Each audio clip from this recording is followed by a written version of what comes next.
Coucou tout le monde et bienvenue sur ma chaîne Fêlé de la Bobine. Je suis ravie de vous retrouver aujourd'hui. Nous sommes le jeudi 12 août. Il fait un temps magnifique. Que ça fait du bien. Avant de commencer, je tiens quand même à vous remercier pour vos adorables retours sur ma dernière vidéo, ma FAQ.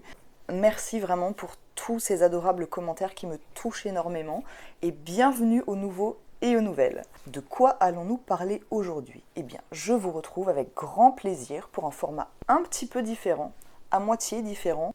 Cette vidéo en fait va se passer en deux temps. Premier temps, je vais vous faire une petite présentation et deuxième temps, je vous fais un petit vlog par rapport à cette présentation. Vlog, j'ai un petit peu l'habitude étant donné que j'en ai déjà fait, mais cette présentation-là, pas tellement. Alors autant vous dire que je me suis quand même un peu organisée. Comme vous le savez, si vous avez vu ma FAQ, vous avez compris que je ne suis pas une pro de l'organisation. Pour le coup, j'ai pas trop eu le choix dans le sens où sinon je ne retiens absolument rien ou très peu. J'ai à peu près une mémoire de poisson rouge. Donc si je regarde en bas, c'est tout simplement que j'ai mes petites notes et je n'ai pas envie de vous dire de bêtises ni d'oublier les points qui me semblent importants. C'est parti! Nous allons commencer par la présentation. Aujourd'hui, je viens vous présenter ce livre. Mon mari me l'a offert pour mon anniversaire, alors j'aurais bien voulu vous le présenter avant, mais je voulais d'abord regarder, prendre mon temps et surtout de le tester.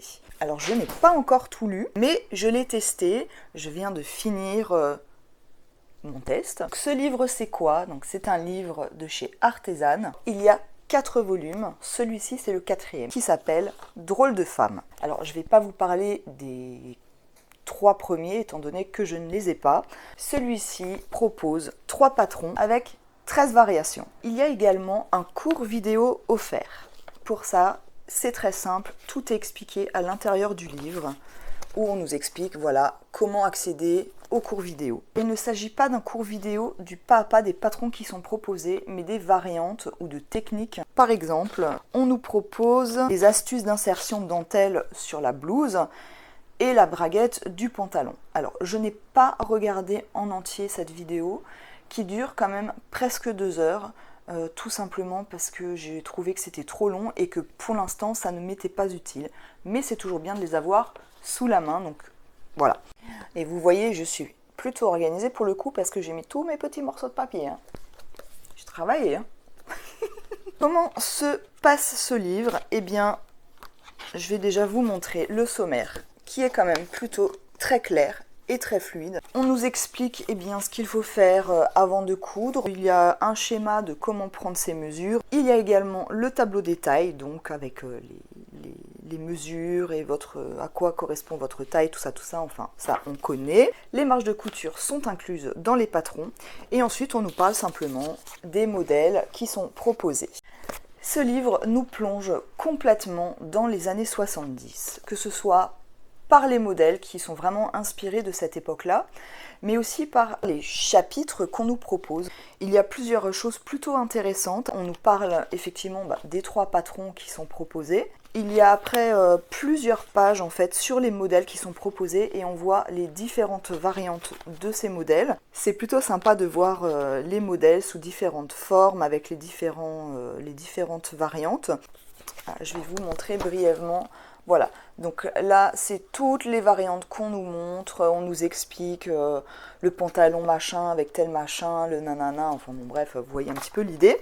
Dans ce livre, il y a différents chapitres qui abordent les années 70 et je trouve ça plutôt intéressant parce qu'on nous parle des matières, des motifs, des couleurs, toutes ces choses en fait qui sont liées à cette époque-là avec voilà, des croquis stylistiques qui sont plutôt sympas. Moi j'adore ce genre de croquis. On a l'impression de voir Karl Lagerfeld comme ça qui nous fait paf en 2 coups de crayon. C'est super beau dessin. Ouais, j'adore moi. Enfin bref. Mais on nous parle encore de plein d'autres choses. Il y a tout un chapitre sur les belles matières et là précisément c'est sur la soie. Alors j'ai lu ce passage, honnêtement j'ai pas tout retenu. Mais quand je l'ai lu, j'ai trouvé ça vraiment super intéressant. On nous parle de comment est faite la soie, comment sont fabriquées les étoffes de soie. Enfin voilà, c'est vraiment tout un chapitre de quelques pages. Et je trouve ça aussi toujours intéressant d'en connaître un petit peu plus sur une matière. Donc là, en l'occurrence, c'est la soie. Et encore une fois, vraiment, on rentre à fond dans les années 70. Oh, j'adore cette période. Les cols pelle à tarte, les pantalons pas de def, les motifs psychédéliques... le bohème chic, enfin tout ça quoi. Et on nous parle également de la transparence, de comment la représenter en dessin, donc c'est plutôt intéressant aussi. Et l'histoire d'un vêtement. Et là j'étais un petit peu perplexe, je me suis dit, bah, il nous parle du pantalon large des années 1920-1930. Mais en fait, ça nous explique tout le cheminement de ce vêtement. Alors je ne l'ai pas lu, mais j'ai quand même un petit peu lu vers la fin, comme ça je me suis auto-spoilée. Après on comprend le rapport avec les années 70, donc voilà. Mais je vais lire ce chapitre parce que je trouve que c'est toujours intéressant aussi d'en savoir un petit peu plus sur l'origine d'un vêtement. Et là, clairement, on nous en parle. On a aussi des leçons de modélisme, le b.a.-ba du modélisme, comme ça. Voilà, on nous explique quelques points techniques. On nous parle de l'importance d'une toile, les ajustements d'un patron, les marges de couture. C'est toujours intéressant à savoir, donc je m'y pencherai. On nous parle aussi des ajustements morphologiques, mais là c'est plus précisément sur les patrons qui nous sont proposés. Comme j'avais pas forcément envie de faire des ajustements, je ne m'y suis pas attardée non plus. Après évidemment nous avons le pas à pas sur les patrons qui nous sont proposés, et on a encore un chapitre qui nous parle des canuts. Je ne l'ai pas encore lu, mais je présume que ce sera très intéressant également. À première vue, comme ça, ce livre, moi je l'ai trouvé plutôt sympa. Déjà parce qu'il parle des années 70 et moi, encore une fois, c'est une période que j'adore. Même si je ne l'ai pas vécue, il nous reste des brides de cette période. Et j'adore la mode des années 70. J'adore la mode des années 70, c'est tout. Voilà. Je ne suis pas à l'abri de me faire un col pelle à tarte. Pas de def, j'adorerais me faire un pas de def. Hein. Ouais, la braguette. Enfin bref, le petit moins de ce livre, pour commencer, c'est les planches à patron. Les planches à patron étaient simplement comme ça dans le livre, il me semble, ou c'était devant. Non, je crois que c'était dedans. Je me rappelle plus trop. Mais j'aurais bien aimé éventuellement une petite pochette pour les ranger, parce que si on a envie de lire ce livre, bah clairement de mettre à chaque fois le patron dedans, je trouve que c'est un petit peu embêtant. Et sinon, bah, il est là et il traîne, quoi. Donc, j'aurais bien aimé une pochette, mais bon, ça c'est peut-être un petit détail. C'est pas très grave. Hein. Ça, c'est une planche à patron, donc il y en a deux. Je vous montrerai de toute façon dans l'autre partie à quoi ressemble la planche de patron. J'ai pas trouvé que c'était forcément indigeste. Hein. Le petit point, c'est qu'il y a quand même des pièces qui se chevauchent. Mais bon, voilà, c'est pas comme un burda, hein, soyons d'accord. Donc, ça reste quand même... lisible. Les valeurs de couture sont notées sur le patron par des repères. En fait, je viens de le lire, j'avais même pas vu. Quels sont les patrons qu'on nous propose dans ce livre? Il y en a donc 3. Le premier, la blouse Chloé, donc qui est une blouse voilà, d'inspiration des années 70, hein, forcément. On nous explique donc dans cette partie-là, en début de livre, c'est assez clair, hein, les dessins sont très clairs, les explications... tout est clair, je trouve, à condition de lire tout de suite. Il y a un conseil de textile, donc on nous dit de plutôt utiliser des matières fluides, hein, comme la soie, la viscose, le voile de coton, des choses légères et fluides, hein, forcément.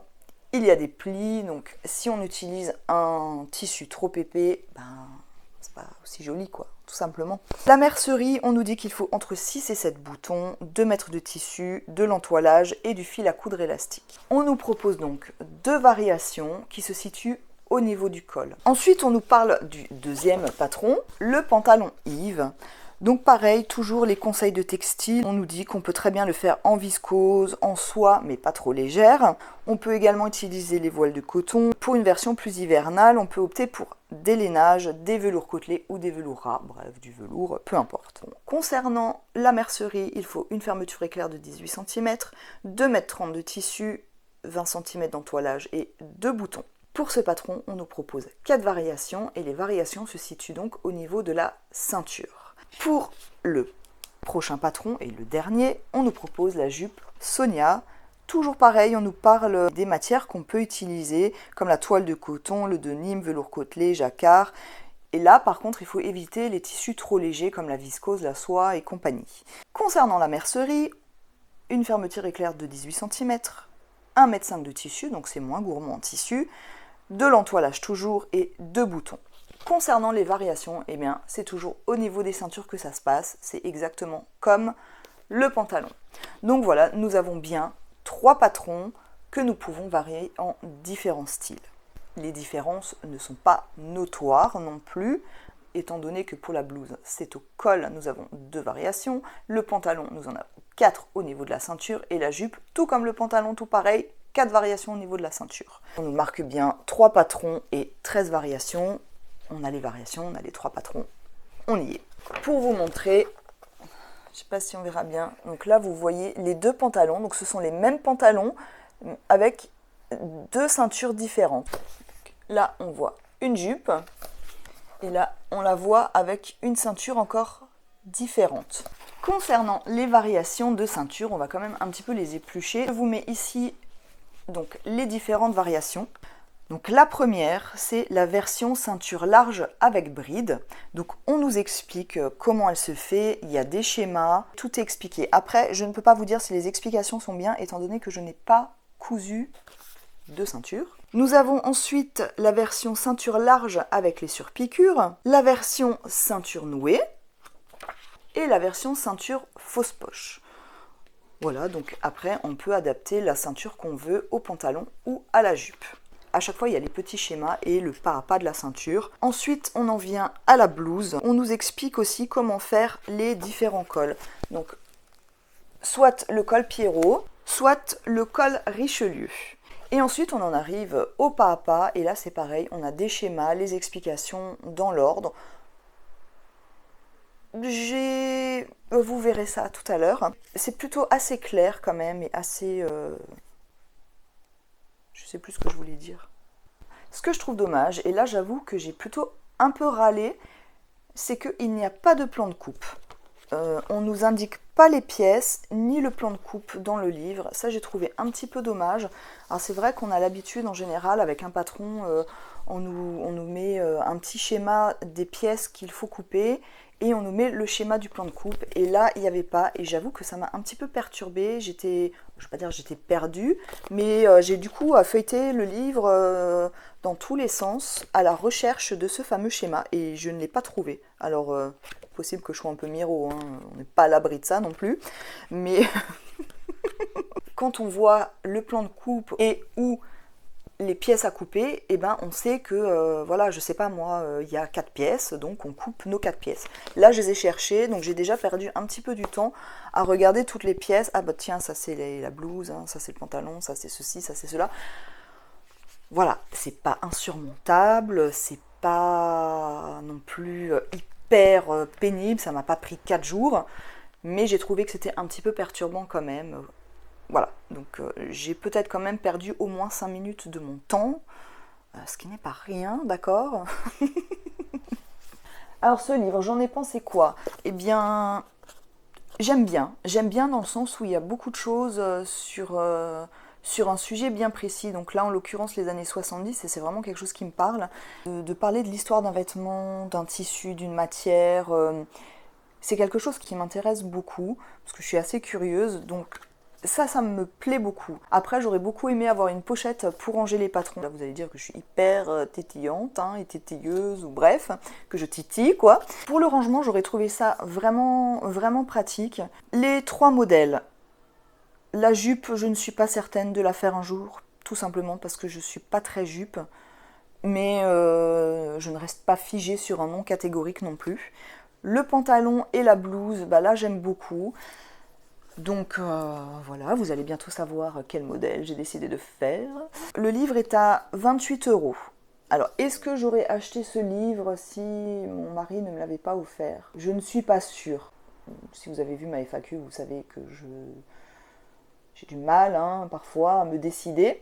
Je suis très contente de l'avoir, vraiment. Et c'est vraiment ce chapitre-là qui m'intéresse. Les autres, j'ai regardé brièvement, les autres ne m'attirent pas, donc je ne les achèterai clairement pas. Est-ce que le prix vaut le coup du livre? Moi j'ai envie de dire que oui, parce que déjà il y a 3 patrons dedans. Donc si on regarde le prix de 3 patrons sur un patron comme ça, un hors patron PDF, voilà, c'est déjà rentabilisé. Bon, même si les variantes sont pas flagrantes, hein, parce que encore une fois c'est au niveau du col pour la blouse et au niveau des ceintures pour le pantalon et la jupe, elles sont là quand même. Ça nous montre différents styles de ceinture ou de col, donc ça je trouve que c'est plutôt intéressant aussi. Pour le prix, je trouve qu'on apprend quand même des choses sur cette époque-là. C'est intéressant, perso ça m'intéresse, donc voilà, je trouve qu'il vaut le coup. J'avais déjà cousu un patron de chez Artisan, le pantalon Tivoli, enfin le short Tivoli que j'ai transformé en pantalon. J'avais suivi le tuto vidéo que j'avais trouvé particulièrement long, mais qui m'a quand même beaucoup aidé à construire ce pantalon. Donc c'est vrai que je trouve que les vidéos sont très longues, mais elles sont aussi très complètes, donc ceci explique cela. Voilà, je suis ravie d'avoir ce livre que je trouve vraiment fort intéressant. Si vous avez ce livre, n'hésitez pas évidemment à me dire en commentaire ce que vous en avez pensé. Si vous avez cousu un modèle de ce livre, je serais bien curieuse de savoir. Et maintenant, nous allons pouvoir passer à la deuxième partie de cette vidéo. C'est parti!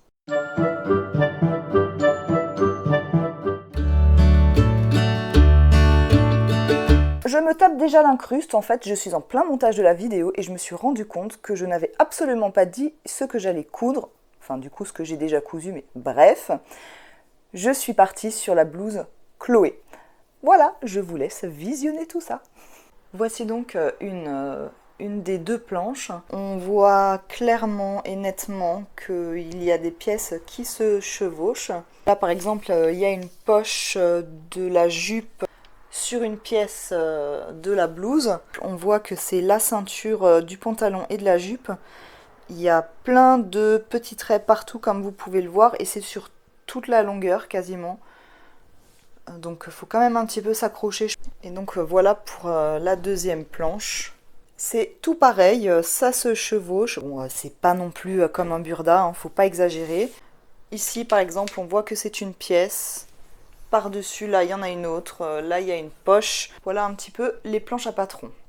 Ok, on va juste faire abstraction de ma tenue et de ma coiffure. Je cuisine, je fais un gâteau et j'ai eu la bonne idée de commencer à faire mon tissu. On va parler de ce qui nous intéresse et pas de ma personne, hein, c'est pas ce qui est le plus intéressant. Parlons plutôt du tissu que j'ai eu l'idée de choisir pour ce projet. Ouais, je pense que ça va encore être une idée de génie. Rien qu'à le poser sur la table, ça m'a déjà limite pris la tête.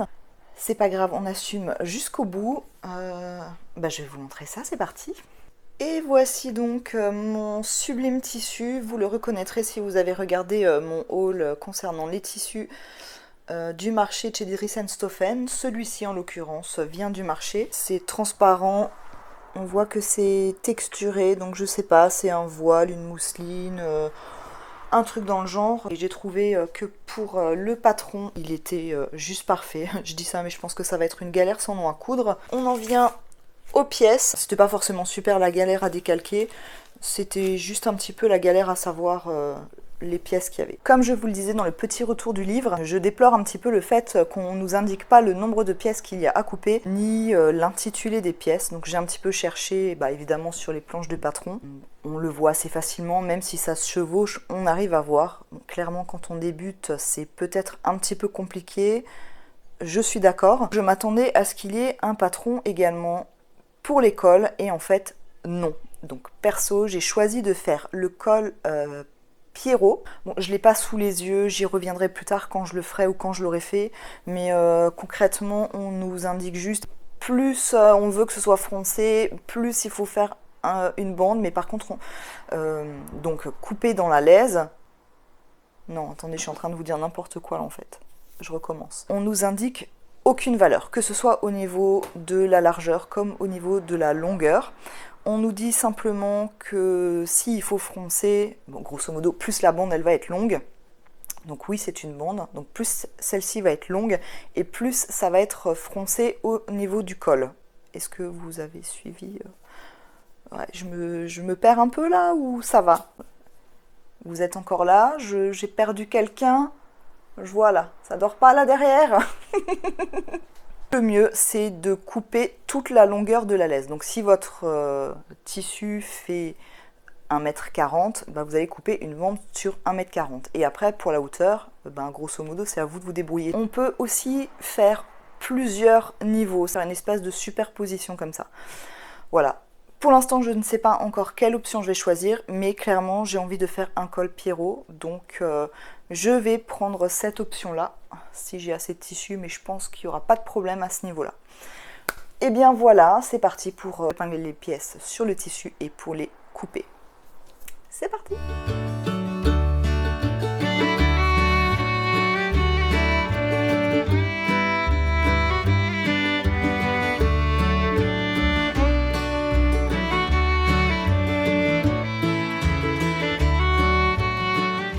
Il est 21h passées, en fait presque 22h. J'ai bien coupé toutes mes pièces dans mon tissu et j'ai quasiment fini de reporter toutes les petites annotations, quoi. Franchement, c'est la galère sur ce tissu, ça glisse, c'est fin, c'est transparent, bref, c'est un peu la galère. Les petites marques au stylo. Concernant donc ce dont je vous parlais tout à l'heure, le col, comment il s'appelle déjà?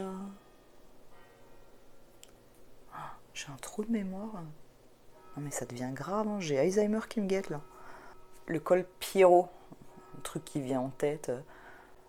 Au clair de la lune, mon ami Pierrot, prête-moi ta plume. Non mais en fait c'est vrai, en plus il a un grand col comme ça, enfin bon bref. Concernant ce col, j'ai coupé 2 bandes. Alors est-ce que je mettrai les deux ou est-ce que je n'en mettrai qu'une? Je ne sais pas encore. En tout cas déjà dans le doute j'en ai coupé 2, ce qui fait qu'il me reste quasiment plus rien de ce tissu. Il me semble que j'en avais quand même plus de 2 mètres, donc ça mange quand même pas mal en tissu cette histoire.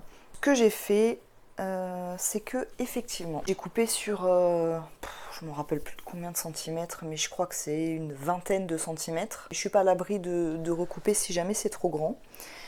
Et du coup, j'en ai coupé une plus petite. Donc toujours sur toute la longueur, mais plus petite. Donc mes bandes pour le col Pierrot sont donc coupées, mes marquages sont faits. Voilà, nous sommes samedi, j'ai un petit peu de temps libre, donc je me mets à la couture. Je vais essayer de suivre les instructions, ce qui n'est absolument pas mon genre, parce qu'en général, je ne les regarde pas. Là, je vais quand même faire l'effort pour voir si c'est compréhensible. Le pas à pas, la première étape, les plis de la manche. On me dit qu'il faut commencer par réaliser le pli du milieu envers contre envers, plier en marquant au fer avant de piquer à 5 mm du bord. Apparemment les points seront visibles, donc faire attention à la propreté, point d'arrêt. Je suis pas certaine que je vais repasser, parce qu'en fait j'ai fait tous mes marquages avec ce stylo là, donc oui en fait c'est juste la moitié du stylo. Et si vous connaissez pas, c'est les stylos friction qui s'effacent avec la chaleur. Donc si je passe un coup de fer à repasser, clairement j'ai tous mes marquages qui vont disparaître, ce qui serait un petit peu embêtant du coup. À moins que j'épingle déjà tout. Arwen, ça va? Un petit coup de main?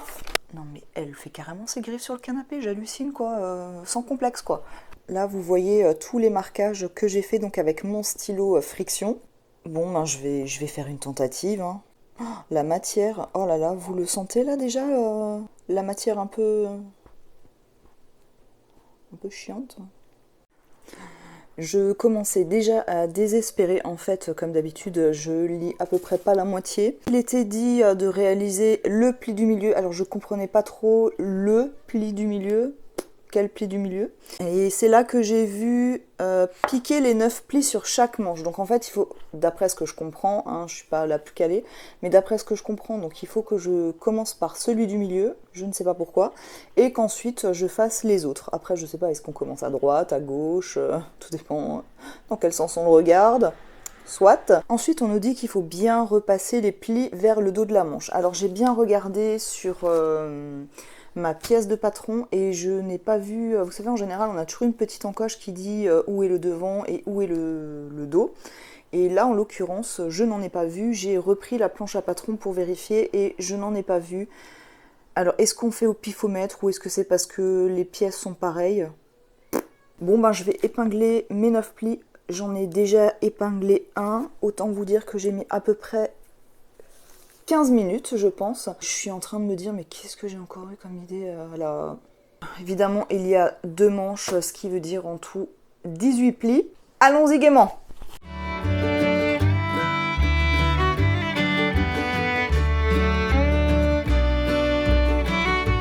J'ai terminé d'épingler les 9 plis sur chaque manche, donc les 18 plis. Là, ce qu'on voit ici, c'est le côté endroit. Donc en fait, on verra les plis. Alors là, pour l'instant, clairement, ça donne pas grand-chose. Pour la première manche, j'ai fait comme c'était indiqué, donc j'ai commencé par le milieu. Et ensuite, j'ai fait les autres plis. Sauf que à un moment, j'ai galéré un petit peu au niveau des épingles. Du coup, pour la deuxième manche, j'ai préféré faire à ma sauce. Donc la fille, elle en est au point 1, elle fait déjà comme elle veut. Je ne vais pas filmer le moment de coudre parce que le tissu est tellement galère. Du coup, je vais coudre et je vous retrouve après pour le résultat. Et ensuite, on pourra attaquer à la suite que je n'ai pas encore regardée. Je vous retrouve après la couture des fameux plis. Alors, autant vous dire que c'est une galère sans nom, ce tissu. Ça m'a bien saoulée. Ce côté-là, c'est ce qui est censé être l'endroit. Donc les plis, il faudra les rabattre vers le dos de la blouse. Il faudra repasser pour voir ce que ça donne. Et au pire, j'ai envie de dire, je mettrai sur l'envers parce que je trouve que sur l'envers, en fait, c'est pas moche du tout. Là, j'ai encore un tout petit peu le temps de voir, mais pas tant que ça. La prochaine étape, d'après ce que j'ai lu, donc il faut s'occuper du bas de manche. Et donc là, on a 2 options possibles. Soit faire un ourlet mouchoir, donc standard, ou un ourlet replié. Et là, il parle de surjetteuse. Et clairement, j'ai pas du tout envie de sortir ma surjetteuse. Là, je suis team fainéasse. Je vais faire un ourlet mouchoir. Par contre, la loose... C'est là que on voit que d'être organisé, en fait, c'est pas trop mal. J'avais pas fait attention, mais il est préconisé du fil élastique pour le bas de manche, justement. Et j'en ai pas, et autant dire que ça me saoule, parce qu'il faut faire des lignes de fronce avec du fil élastique. Et comme j'en ai pas, je suis en train de me demander. Donc 2 options s'offrent à moi. Soit de faire sans, j'ai un élastique à fronce. Est-ce que si je le coupe, est-ce que ça pourrait aller ? Ou alors je me dis, il faudrait que j'en commande un sur Amazon pour être livré assez rapidement parce que j'ai pas du tout envie d'attendre 3 semaines. Je viens de regarder la 3e étape, c'est le corps de la blouse. Blablabla, blablabla, blablabla, les schémas, les dessins, les termes, machin. Vous sentez mon épuisement là ? J'ai regardé les explications, donc point par point, je les ai lus, je les ai regardés et clairement, c'est pas quelque chose qui me convient. C'est pas fait pour moi, j'ai l'impression que j'ai le cerveau qui gonfle en fait, ça va pas du tout. Je vais opter vraiment pour ma méthode habituelle, celle du pifomètre. Et je pense que ça devrait le faire parce que plus je lis, plus je regarde et plus je m'embrouille. Je viens de repasser donc tous les plis que j'avais déjà assemblés, donc cette partie-là, donc qui est la partie basse de la manche, à la partie haute de la manche.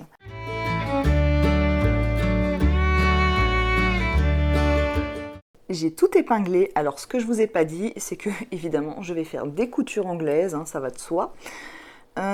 Il est d'ailleurs mentionné dans les explications des coutures anglaises. Je me souviens plus à quel moment elles sont préconisées. Est-ce que c'est ce moment-là? Est-ce que c'est un autre moment? Je ne sais plus. Double travail, mais double plaisir.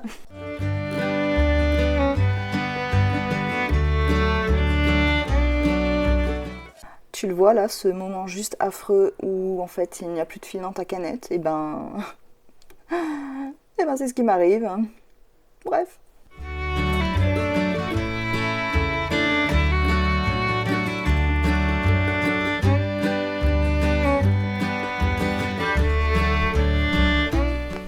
Voilà le travail. Et donc sur l'envers avec les coutures anglaises, ça fait un petit peu un gros rebord, mais j'ai préféré faire un petit peu plus large pour bien sécuriser, et parce que comme dit encore une fois la matière, un petit peu la galère. L'envers et l'endroit. Alors évidemment c'est transparent, on ne se rend pas trop compte. Donc maintenant ce que je suis censée faire d'après le livre, c'est m'occuper en fait des deux devants. Concrètement il y a 3 repères. Donc c'est ce qui va nous servir de pâte de boutonnage tout simplement. Donc normalement il faudrait faire ça et ensuite assembler les 2 devants au dos.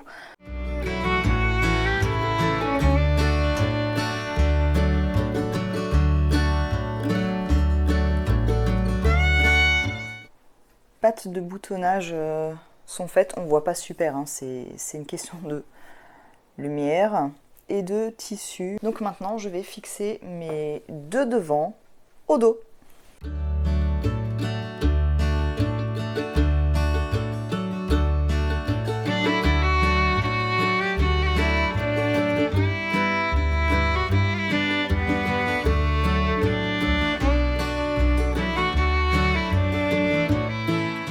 Les manches sont cousues, donc toujours couture anglaise. Là, c'est le côté envers et le côté endroit. Les plis.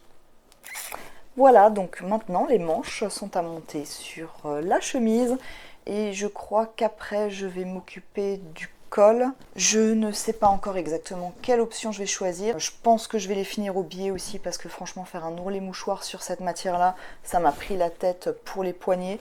Donc je pense que je vais faire la même méthode du biais au niveau du col. Et normalement pour le col, je crois qu'il disait justement que si on faisait le col Pierrot, on pouvait le fermer avec du biais. Donc c'est certainement, je pense, aussi l'option que je vais choisir. Je vais peut-être faire un biais un petit peu plus large par contre.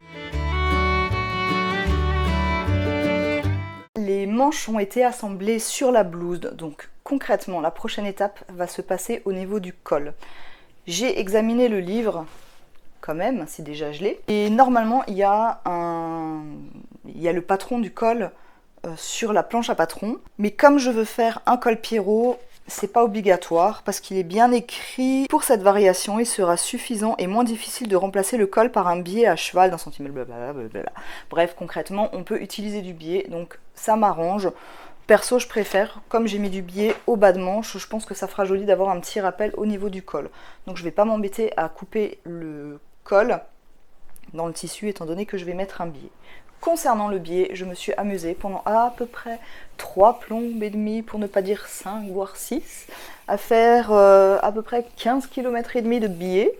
Ce biais-là va être posé sur les deux bandes du col Pierrot donc, que j'ai choisi. Je vais donc mettre du biais sur le côté, sur toute la longueur, hop hop hop, que je vais remonter. Ensuite, il faudra que je fasse 2 fils de fronce au niveau du haut, tac tac tac tac tac tac tac tac tac tac tac tac tac. Il faudra froncer et attacher ça au corps de la chemise. Pour l'instant, on est ok.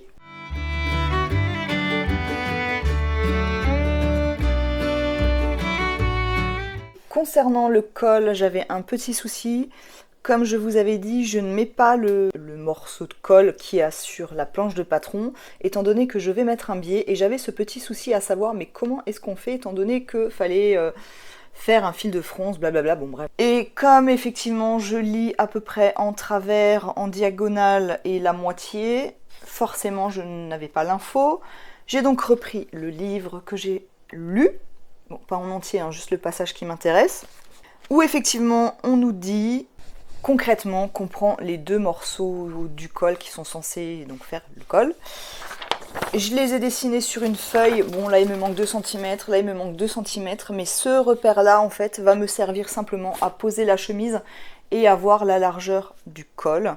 Donc je vais déjà froncer le haut de ma chemise, ensuite je tirerai sur les fils de fronce et je pourrai vérifier effectivement ce truc là. Pour comprendre un petit peu mieux ce que je raconte, j'ai vite enfilé la chemise. Là on voit que ce sont les pattes de boutonnage, donc qui doivent se fermer comme ça, on est bien d'accord. Et on voit bien que ici c'est hyper méga trop grand. Donc à ce niveau là je vais passer 2 fils de fronce. Et ensuite je tirerai dessus pour que ça rentre donc dans mon fameux repère. Une fois que ce sera fait, je prendrai mon col, que je froncerai donc correctement aussi. Là j'ai déjà froncé. Et ensuite je le superposerai et je mettrai le biais. Donc je prendrai la chemise et le col en sandwich dans le biais. J'ai déjà fait, comme vous le voyez, mes 2 morceaux, mes 2 bandes hein, qui donnent donc le col. Et j'ai déjà fait le fil de fronce que j'ai déjà un petit peu froncé. Donc voilà, j'ai mis un biais en dessous pour ne pas faire ce fameux ourlet mouchoir qui me prenait concrètement la tête. Donc en gros, ça donnera voilà, un truc un petit peu dans ce style-là. Mais nous verrons ça plus tard. Une fois que ce sera fait, il me restera pas grand chose, mis à part les boutons et les boutonnières, et l'ourlet mouchoir du bas.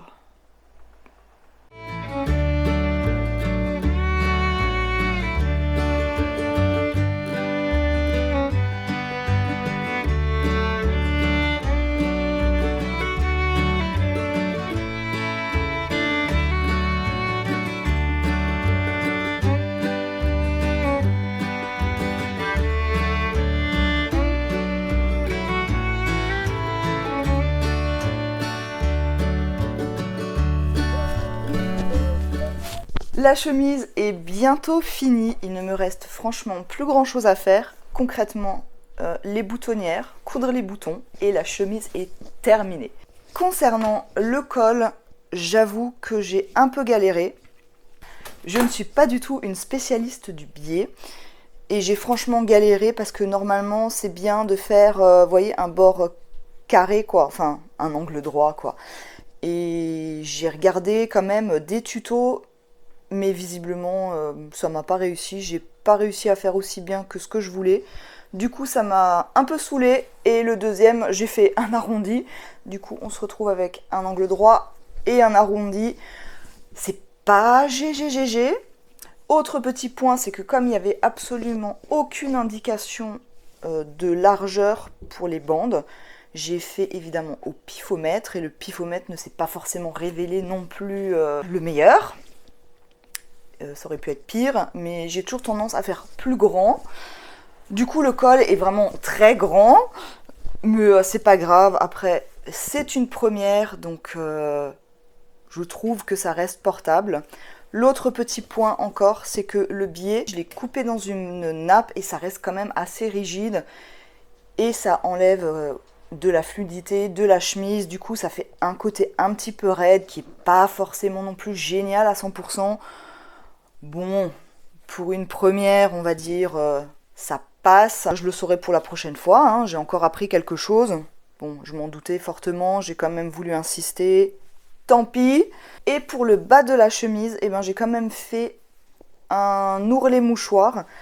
Et là, j'ai fait la méthode que je préfère, c'est-à-dire que j'ai passé sur toute la longueur. J'ai fait une couture, enfin sans rien coudre, hein, concrètement il y a juste un fil de couture à peu près à 0,7 pour pouvoir simplement replier plus facilement comme le tissu est très fluide et très glissant et très pénible. C'était quand même beaucoup plus simple, c'était beaucoup plus rapide et je ne me suis pas arraché la tête, ni les cheveux, ni rien d'autre non plus d'ailleurs. Il va falloir attaquer les boutons. Concernant les boutonnières, j'ai toujours eu l'habitude de voir les boutonnières dessinées sur les patrons et là non. Donc on nous donne pas trop d'indications. Après, c'est pas forcément plus mal non plus, ça nous permet vraiment de les mettre où on veut. Mais clairement quand on débute, je trouve que c'est compliqué de se rendre compte. Là je suis franchement dans l'hésitation à me dire ok, je mets combien de boutons. Alors ils préconisent 6 ou 7 boutons, donc en fonction de la taille du bouton. Mais du coup, j'ai quand même encore un petit peu du mal à visualiser vraiment quel espace mettre entre les boutons, les repères, nanana, enfin bon bref tout ça. Donc vraiment, je trouve que pour les débutantes, c'est pas forcément évident. Mais ça se fait, je pense qu'il faut simplement prendre son temps. D'ailleurs, c'est ce que je vais faire, je vais prendre mon temps. Je la mettrai sur moi aussi pour voir si les boutons sont bien placés. Pas que d'un coup, je mette ma chemise et que à ce niveau-là, ça m'explose tout à l'extérieur. Déjà que c'est un petit peu transparent, ça serait bien qu'on évite le déballage.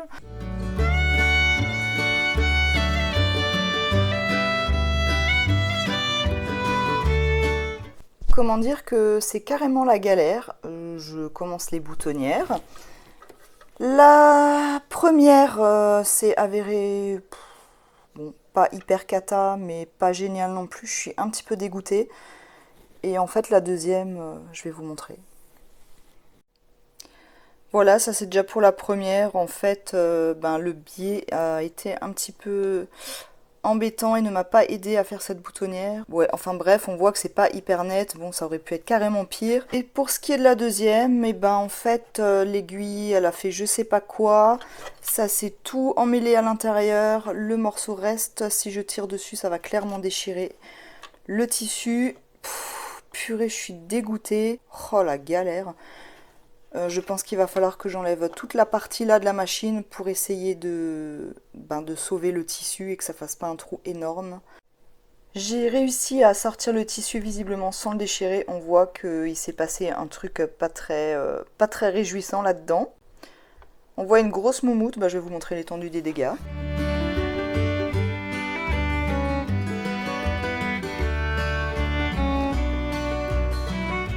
Burk, quand même, il y avait tout ça là-dedans. Pourtant, je le fais assez régulièrement, mais alors là, c'est pas possible, hein. Bon, en espérant que maintenant, ça ira bien pour les boutonnières.